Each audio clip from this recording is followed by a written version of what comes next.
21 minutes after the hour, America. It's Hugh Hewitt broadcasting tonight from Virginia Beach, Virginia, where I'll be for the next 3 days. I'm going to go up to Washington, D.C. and screen Act of Valor for some friends in the media on Friday. Guy Benson will be in for me.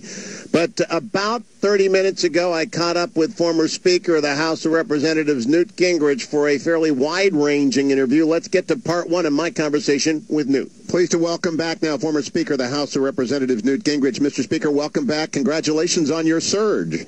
Well, it's been really remarkable, and of course the New Hampshire Union leader endorsement was a big step in that direction, and then the recent polling data has been encouraging. But we're in South Carolina where we had, in a rainy night, we turned 100 people away and seated 760 in Charleston.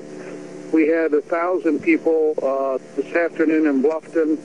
We're on the way to Newberry, where apparently they will have a packed house of 500 tonight for a town hall meeting. We have a Greenville town hall meeting tomorrow, so it's all amazing. Well, I want to talk to you about immigration. I want to talk to you about Egypt. But before I do that, I want to talk politics. This is a day in which news about Herman Cain may have, in fact, ended his campaign. And back in the days when I was in the White House counsel's office, we always threw a question at the end of the applicant's questionnaire that said, is there anything else we don't know about you that if we did, it would embarrass the president? And so, Newt Gingrich, is there anything out there about Newt Gingrich that we don't already know that would impact your candidacy? Not to the best of my knowledge.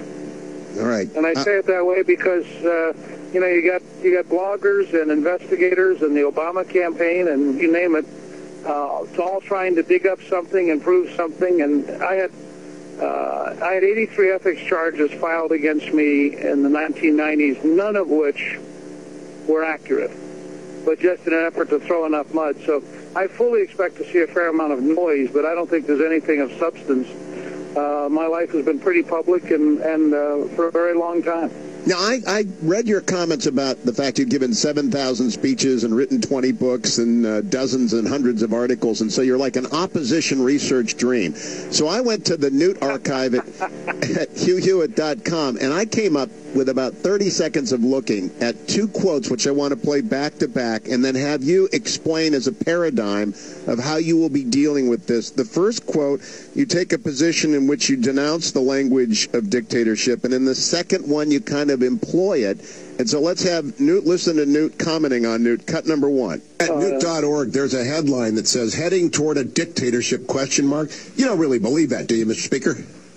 Well, I believe that when you get up in the morning and discover that the president has fired the head of one company, and you ask yourself, so how many other companies can he fire the head of? And when you have, Senator Dodd deciding what salary caps ought to be, and you have the Congress deciding to take back money after the fact in a direct violation of the Constitution, how much total bureaucratic management of your life do you need before you begin to worry about how the system is working? Now, I do think that we are seeing an enormous transfer of power to politicians and bureaucrats, and that many of them will use it corruptly or dangerously and capriciously. Read what they said about Chrysler yesterday. But the word dictatorship carries with it a specific image that does alarm. I'm thinking especially of senior citizens and people who are worried about that sort of thing. And I get those emails, and you get them as well. And while I think we want to resist statism and creeping managed capitalism, which is an oxymoron, that it's not really dictatorship, is it? Well, look, if the Congress can come in, single you out, and take 90% of your income, tell me what it is. And then here's the second quote, Mr. Speaker, from a different program. Major Garrett is next. Question number 8. Some in your government have said the federal government's boot is on the neck of BP. Are you comfortable with that imagery, sir? Is your boot on the neck of BP? And can you understand, sir, why some in the Gulf who feel besieged by this oil spill consider that a meaningless, possibly ludicrous metaphor? Newt Gingrich. Well, first of all, no American politician should ever describe having the boot in anybody's neck. That's the language of Benito Mussolini. That's the language of fascism. This is a country where you're endowed by your creator with certain inalienable rights. The people are sovereign, not the politicians. And the idea of any politician using that language, anybody who used that language in my administration would have been fired. since I'm role-playing for you, that I think it's fundamentally absolutely wrong for Americans to use that kind of language. So, Mr. Speaker, on the first quote, you use the language of dictatorship, and then in the second quote, you denounce its use, and that's just me in the Hugh Hewitt Show archive. How much of this are you going to have to put up with? But no, wait a second here. That is an explicit misreading of the second interview. The first interview, I'm describing the threat of dictatorship by a government that thinks that it can control everything. In the second one, I'm responding to an example of a Obama administration official. It's an Obama administration official who used the term that they were going to have a boot on the neck of BP, and my point is that that is dictatorial language. That is the language of Benito Mussolini. You had an American government official talking about having a boot on the neck of a company. And that actually reinforced what I said in the first one. It didn't contradict it. I'm making the same point, which is we don't want a government that's dictatorial.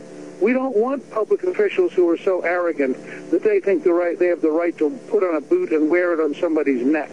I understand that. I guess I'm not explaining. I understand that, but I think it is very easy to use the opus of Newt to do that kind of back-to-backs. So how are you going to defend against that? I'm going to tell people to be clear about what's happening. If you take all of the interviews I've done in my lifetime, I mean, if you just took the hours I've done with you in my lifetime, yep, and you go through and you want to take nuggets here, nuggets there, you can clearly work out all sorts. This is why I talk about gotcha questions. I mean, anybody who wants to can mine my entire public life and find lots of gotcha questions. The question that you have to ask yourself as a serious voter is, does it have any relevance to what a Gingrich presidency would be? Well, to me... And I think I can make the case that I'm actually pretty stable, had a pretty consistent passion for freedom, have pretty consistently defended the Constitution, had a 90% American Conservative Union voting record over a 20-year period. And I'm happy to say my overall consistency is probably fairly remarkable for a politician, not filled with contradictions or inconsistencies.